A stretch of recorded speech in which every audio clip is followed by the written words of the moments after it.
Ya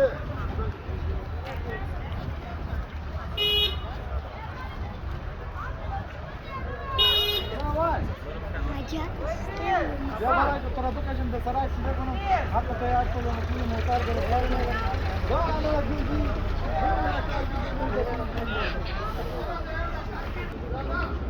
Ola bunu ola bu. Hayır yiyeceğiz. Hayır yiyeceğiz. Bekle görelim tek.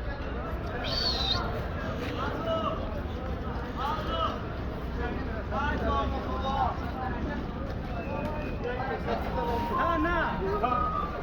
Atay da inşallah.